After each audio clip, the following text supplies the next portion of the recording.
নমস্কাৰ, মই নতুন ভিডিঅ'লৈ আপোনালোক সকলোকে স্বাগতম জনাইছোঁ। মই লোহিত কলিতা আৰু আজি আলোচনা কৰিম ভাৰত ৰত্নৰ বিষয়ে। যোৱাটো ভিডিঅ'ত মই কৈছিলোঁ, জমিল ভট্টৰ যিটো ভিডিঅ' আছিল তাত মই কৈছিলোঁ যে নেক্সট ভিডিঅ'ত মই ভাৰত ৰত্নৰ ওপৰত বনাম আৰু সেই প্ৰতিশ্ৰুতি ৰক্ষা কৰি আজি আপোনালোকৰ মাজত আহিছোঁ ভাৰত ৰত্নৰ বিষয়ে আলোচনা কৰিবলৈ। কিন্তু এইখিনিতে এটা সৰু কথা কৈ ল'ম ভিডিঅ'টো আৰম্ভ কৰাৰ আগতে, টপিকটোলৈ যোৱাৰ আগতে, যে মই ইউটিউবত একেবাৰে নতুন আৰু বহুত আশা লৈ যিখিনি কথা জানো, যিখিনি শিকিছোঁ, সেইখিনি আপোনালোকৰ আগত শ্বেয়াৰ কৰি, যিবিলাক ভিডিঅ' আপোনালোকে অসমীয়াত নাপায়, যিবিলাক টপিকৰ ওপৰত আপোনালোকে উইকিপিডিয়া বা গুগলত বিভিন্ন তথ্য অসমীয়াত ভাষাত উপলব্ধ নহয়, সেইবিলাকৰ ওপৰত ভিডিঅ' বনাবলৈ মই চেষ্টা কৰিম। গতিকে এটাই অনুৰোধ যে ভিডিঅ'বোৰ শ্বেয়াৰ কৰক, চেনেলটো ছাবস্ক্ৰাইব কৰক। আপোনালোকৰ এটা লাইকে আৰু আগলৈ ভিডিঅ' বনাবলৈ আমাক প্ৰেৰণা দিয়ে, আমাক আগবাঢ়ি যোৱাত বহুত সহায় কৰে। গতিকে সেইখিনি সহায় কৰক আপোনালোকে।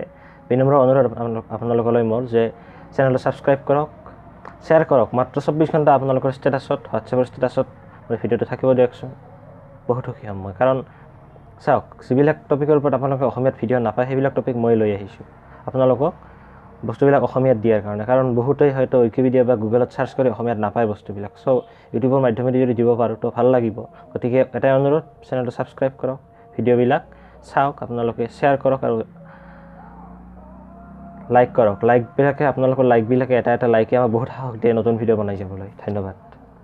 তাৰ বিষয়ে আৰম্ভণিতে মই কৈ ল'ম যে ভাৰতবৰ্ষই বা আমাৰ দেশে আগবঢ়া সকলোতকৈ ডাঙৰ অসামৰিক সেৱাৰ বাবে যিটো বঁটা বা নাগৰিক সন্মান, যিটো সকলোতকৈ ডাঙৰ নাগৰিক সন্মান, সেইটোৱে হ'ল ভাৰত ৰত্ন। আৰু ভাৰত ৰত্ন প্ৰদান কৰা হয় সাহিত্য, কলা, বিজ্ঞান, সামাজিক সেৱা আৰু খেল, এই 5টা ক্ষেত্ৰত বিশিষ্ট সেৱা আগবঢ়োৱা ব্যক্তিলৈ প্ৰত্যেক বছৰে ভাৰত ৰত্ন আগবঢ়োৱা হয়। আৰু ভাৰতবৰ্ষত এই ভাৰত ৰত্ন দিয়াৰ যি নিয়ম, ভাৰত ৰত্ন সন্মান প্ৰদানৰ যি পৰম্পৰা, সেই আৰম্ভ হৈছিল 2 জানুৱাৰী 1954 পৰা। 2 জানুৱাৰী 1954 ভাৰত ৰত্ন প্ৰতিষ্ঠা কৰা হয় ডক্টৰ ৰাজেন্দ্ৰ প্ৰসাদৰ তত্বাৱধানত। আৰু তেতিয়াৰ পৰাই 1954 চনৰ পৰাই ভাৰতবৰ্ষত ভাৰত ৰত্ন বঁটা দিয়াৰ পৰম্পৰা আৰম্ভ হয়। এই বঁটা বিজয়ী প্ৰথম তিনিজন ব্যক্তি আছিল ডক্টৰ সৰ্বপল্লী ৰাধাকৃষ্ণণ, শ্ৰী ৰাজা গোপালাচাৰ্য আৰু CV ৰমন। এই 3জন ব্যক্তিক 1954 চনত প্ৰথমবাৰৰ বাবে ভাৰত ৰত্ন সন্মান প্ৰদান কৰা হৈছিল। আৰু ভাৰত ৰত্ন সন্মানত কি দিয়া হয় এতিয়া মই সেইটো আপোনালোকৰ ওচৰত ক'বলৈ যাই আছোঁ।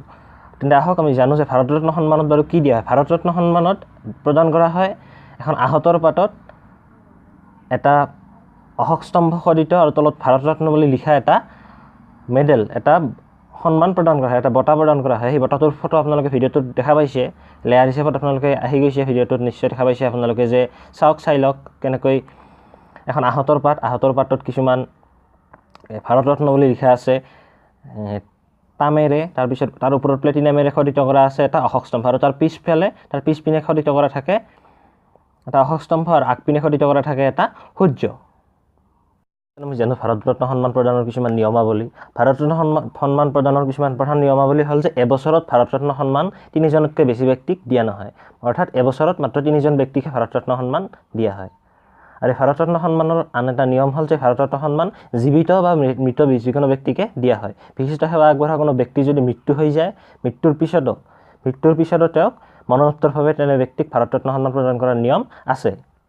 আৰু তৃতীয়টো নিয়ম যদি উল্লেখ কৰোঁ, তেন্তে যে তৃতীয়টো নিয়ম হ'ল যে ভাৰত ৰত্ন সন্মান কেৱল ভাৰতীয় ব্যক্তিকে নহয়, ভাৰতীয় ব্যক্তিৰ ওপৰত বিদেশী ব্যক্তিকো এই ভাৰত ৰত্ন সন্মান প্ৰদান কৰা হয়। ভাৰত ৰত্ন সন্মান বিজয়ী 2গৰাকী বিদেশী ব্যক্তি হ'ল খান আব্দুল গফুৰ খান পাকিস্তানৰ আৰু দক্ষিণ আফ্ৰিকাৰ বিপ্লৱী নেতা প্ৰথম ৰাষ্ট্ৰপতি নেলছন মেণ্ডেলা। এই 2গৰাকী বিদেশী ব্যক্তিক ইতিমধ্যে ভাৰত ৰত্ন সন্মান প্ৰদান কৰা হৈছে।